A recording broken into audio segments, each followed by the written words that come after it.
Hey family, it's Drew again, aka Maestro. Look, just wanted to make this quick video. I know I got other tutorials I got to do. I got them in a list, and I'm gonna get to them. But in between, I just want to give you guys some other things to maybe be helpful to work on because we're trying to grow. It's not just about playing songs. We want to develop in things just as a musician overall. So this one is just on a scale exercise that I developed. Well, at least I feel like I developed. If you guys have ever seen it, let me know. I've never seen anybody do this particular scale, but it's just to help one to be more comfortable in all 12 keys, which are major scale, as well as helping strengthen fingers, for runs and such of that nature. So anyhow, I'm gonna quit talking. Look, if it's your first time, subscribe, hit the notification bell, and like the video. We appreciate that over here, all right? So we're gonna get right into it. Let's do it.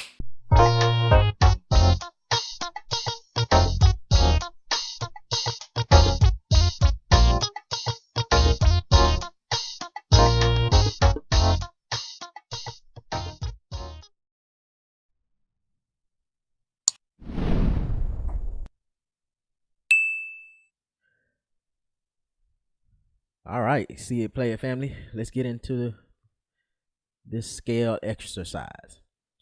All right, now we've had other videos on scale, so we know the purpose of them: to strengthen dexterity, the ability to move, your fingers fast, freely, precisely, right? So this particular exercise, though, I think it will serve for two purposes. One, it will help with the dexterity, for the movement of your fingers. This is the typical basic scale, but it also will help with the familiarity of all of your keys, all of the major scale in every key. So normally, we start scales in the key of C. If we're gonna modulate or if we're gonna, descend, either way, normally we start with the key of C, like your basic scales. We have another video on that scale, but we always start with C. C is the simple basic key. It's like a foundation. And so this particular one, think about your original scale for C, right? So 1, 2, 3, 4, 5, 6, 7, 8. Very key factor about this particular exercise is controlling your switch over, putting your switch over in the right place. And what do I mean by switch over? When I do this in basic theory, right? 1, 2, 3, 4, 5. My fingers are assigned to these particular keys, right? But when I'm doing a scale, I start off with the 3, but then I got to switch to my thumb for the F so that I can complete the scale freely of movement and not fumble over my fingers. See that? 1, 2, 3. I switch to my F with my thumb. Then I got G, A, F, B, C. Left hand is more so the middle finger that does a switch right here off after the 5. Then I'm on my middle finger hits the A, which is 6, and then I complete that. Just that simple walk up scale. This is only going from 1 to the 8. Now, if you're gonna continue going, there's another video I talk about scales about that. So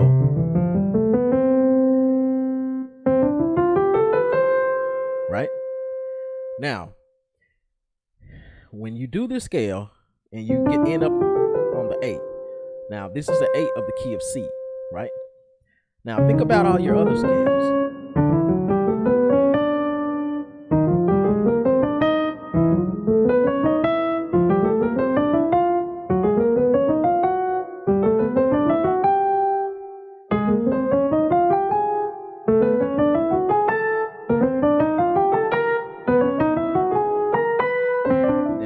C, right? When you do, when you in every key, once you get to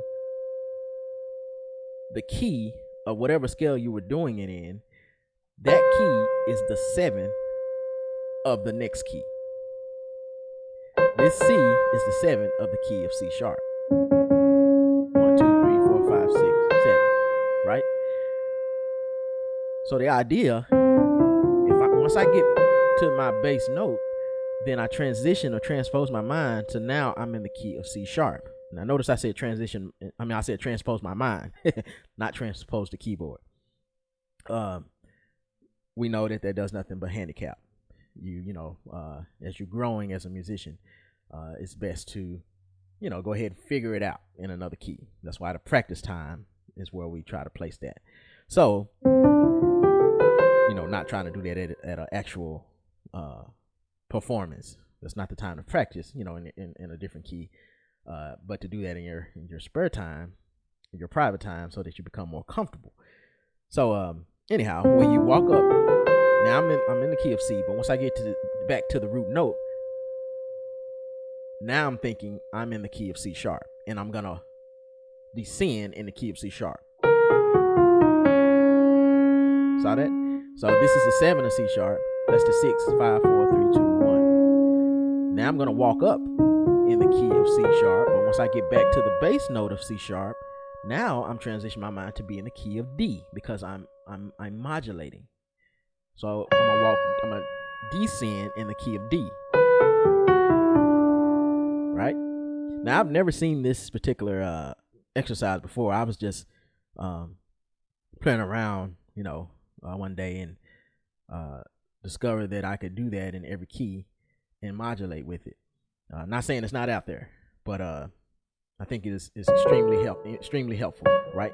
So once you get down to this D and you walk back up to the D again, now I'm transitioning my mind to say, hey, I'm in the key of E flat, and I'm gonna descend in the key of E flat, and so on and so forth. So it will be something like this.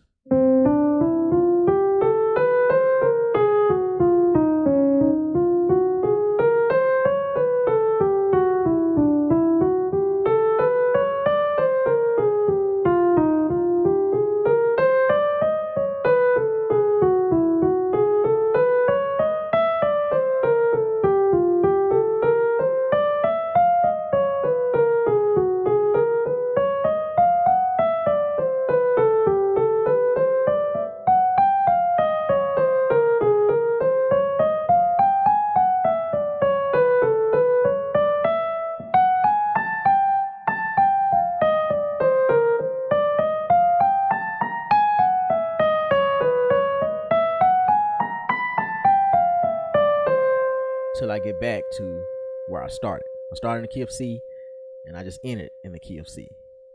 But I went through every major scale non-stop, continual movement, 12 keys, right? Now, when I got back to the C, I could have kept going, but I just, decided to stop at C. So, and obviously, you do the same thing with your left. It's just important, like I said, knowing your switch over. Now, I'm not using any special formula right now for my finger switching over. I'm just doing what comes natural, or what feels natural. I know music theory may be totally against what I just said, but I know of plenty great musicians that they do what feels and comes natural. They don't particularly follow an exact order of what they learn or what they may know about music theory, in their phenomena. So, that's just a little extra nugget right there, a little note there, right? So that is the scale. That's it. That's what I wanted to show you guys today. And give out some practice tips. These are things that we work on in our spare time. It does nothing but help you and make you better. So obviously you want to work on that and speed that up, right?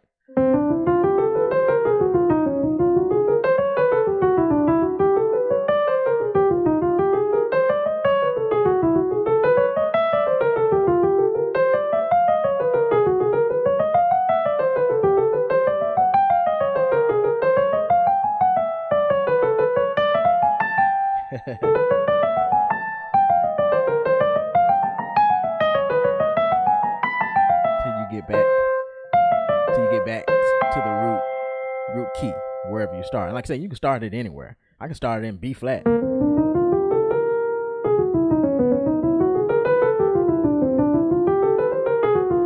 See that? That time I started in B flat, and I just once I get to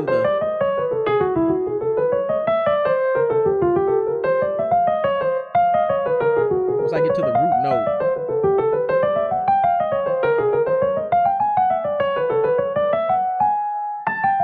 back to B flat. I just choose to stop right there, and you work on that with both fingers, both hands. Excuse me. Quick note. Learned this from a awesome musician. Whatever you do with your right, or whatever you do with your dominant hand, learn that with your non-dominant hand. So I'm right hand dominant. Whatever I do with my right, I want to exercise and practice that same thing with my left hand. Again, does nothing but strengthen my ability to play complex things. If you can do the basic things, then you learn to do the complex things.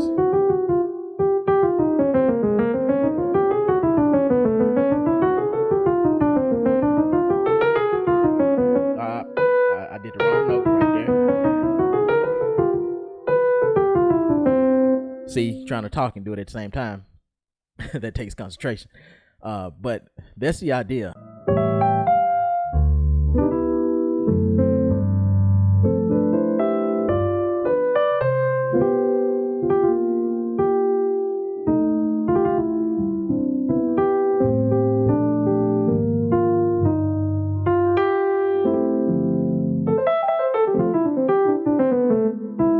That's all runs are, right?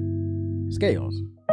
And so the more we exercise those scales, the better we're able to do runs. So I just wanted to show you guys that quick exercise that, like I said, I figured out a little while ago. Very key, very helpful. And so I think that if you perfect that and you continue to work on it, it's gonna do nothing but build your dexterity, your ability to do fast movement and keep a steady flow, as well as the growing and the familiarity. Some of you already know that stuff. In every key to know what your major scale is, and it's just a natural flow. So that's it for today, guys. That's it for this video.